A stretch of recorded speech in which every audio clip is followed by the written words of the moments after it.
Bismillahirrahmanirrahim. Assalamualaikum warahmatullahi wabarakatuh. Alhamdulillahilladzi khalaqal mauta wal hayata liyabluwakum ayyukum ahsanu amala wa ja'ala lil wusuli ilaihi tara'iqa wadihatan wa subula.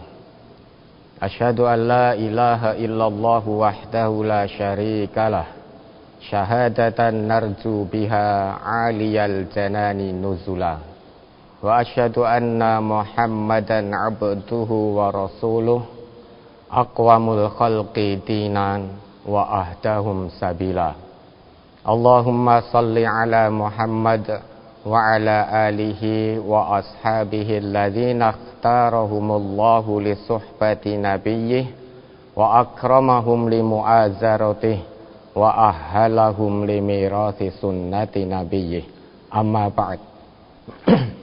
Islam, agama yang kita yakini kebenarannya ini, mengajarkan kepada umatnya berpola pikir yang benar sesuai dengan tuntunan Islam.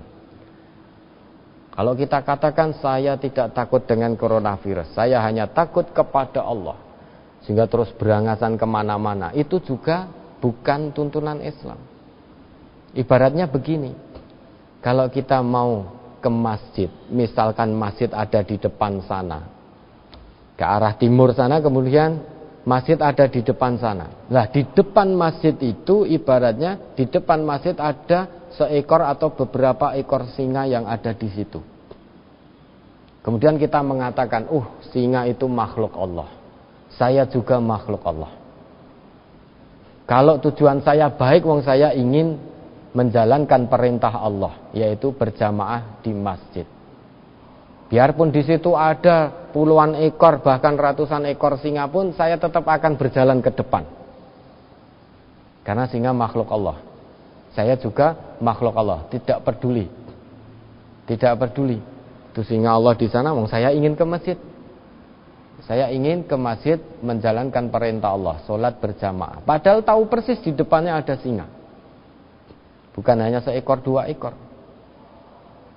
Tapi kita mengambil pola pikir, mengambil kesimpulan, saya tetap ke sana, berjalan ke arah singa. Kemudian pola pikir yang kedua, sana ada singa, tidak mengapa, saya akan terus berjalan ke depan. Saya akan menuju masjid itu. Toh Allah sudah tetapkan siapa yang diterkam singa dan siapa yang tidak. Meski saya berjalan ke sana, kalau Allah sudah mentakdirkan saya tidak diterkam singa, meskipun saya lewat di tengah-tengah kerumunan singa, juga tidak apa-apa. Toh Allah sudah tetapkan nama saya tidak termasuk salah satu yang diterkam singa. Ini pola pikir yang kedua. Yang ketiga, tidak mengapa sana ada singa, saya terus akan berjalan terus. Kan yang kehidupan dan kematian itu kan bukan di tangan singa, tetapi di tangan Allah. Sekalipun saya diterkam singa, kalau Allah belum berkehendak saya untuk mati, ya saya masih hidup. Ini pola pikir ketiga. Nah, ini pola pikir yang keempat. Maka dari 4 pola pikir nanti, mana yang sesuai dengan sudut pandang Islam? Saya mau ke sana. Di depannya ada singa. Ada seekor atau 2 ekor, ada puluhan ekor singa. Di sana ada singa. Tetapi tujuan saya ingin ke sana. Lebih baik daripada saya mati konyol diterkam oleh singa, saya sembunyi dulu, menghindar dulu, sambil berdoa memohon kepada Allah agar Allah segera menjadikan singa itu pergi dari tempatnya jauh-jauh, dan sehingga saya bisa beribadah di masjid itu dengan tenang. Nah, dari keempat pola pikir ini, mana yang sesuai dengan sudut pandang Islam? Yang pertama, dia dengan keyakinan penuh bahwa singa itu juga makhluk Allah, kita makhluk Allah. Tetap saya akan melangkah menuju kerumunan singa. Pola pikir kedua, sudut pandang kedua, singa itu memang berkerumun di sana. Tapi bukankah Allah sudah mentakdirkan siapa yang bakal diterkam singa atau siapa yang selamat dari singa? Kalau saya tetap berjalan ke arah depan, sekalipun saya berada di tengah-tengah kerumunan singa, kalau ternyata Allah tidak mentakdirkan saya untuk diterkam singa, maka saya pun tidak akan diterkam singa. Yang ketiga, saya tetap akan jalan ke kerumunan singa itu. Saya akan terobos kerumunan singa. Bukankah kematian itu bukan di tangan singa? Yang namanya kematian dan kehidupan itu ada di tangan Allah. Kalau Allah sudah mentakdirkan saya mati di tengah-tengah kerumunan singa, ya saya akan mati. Tapi kalau Allah belum mentakdirkan saya mati di tengah-tengah kerumunan singa, saya juga tidak akan mati. Pola pikir yang keempat, di sana ada singa, sedang tujuan saya ke arah depan. Di depannya sudah menunggu singa-singa yang lapar. Pola pikir keempat, dia akan berpikir, oh lebih baik saya menghindar jauh-jauh dulu. Sambil berdoa dengan penuh ketulusan dan memohon betul kepada Allah, agar supaya Allah segera menjadikan singa-singa tersebut pergi dari tempatnya jauh-jauh. Setelah pergi, baru kemudian nanti saya bisa beribadah di sana dengan tenang. Nah, dari keempat pola pikir ini, mana yang sesuai dengan sudut pandang Islam? Tentu yang nomor 4. Karena memang Islam mengajarkan kepada kita, kalau kita ditimpa oleh suatu bencana, Islam mengajarkan kita untuk berikhtiar secara fisik maupun berikhtiar secara ruh. Jadi ikhtiar yang diperlukan di sini adalah secara fisik, secara ruh. Dengan kata lain, Islam memberikan solusi bumi dan solusi langit.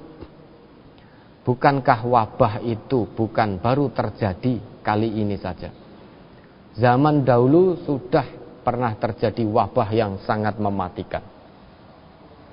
Dan alhamdulillah, generasi-generasi terbaik sesudah Nabi, yaitu para sahabat, itu sudah mencontohkan, mempraktekkan apa yang menjadi pesan Nabi sebagai jalan keluar ketika kita menghadapi wabah, sehingga tetap tenang.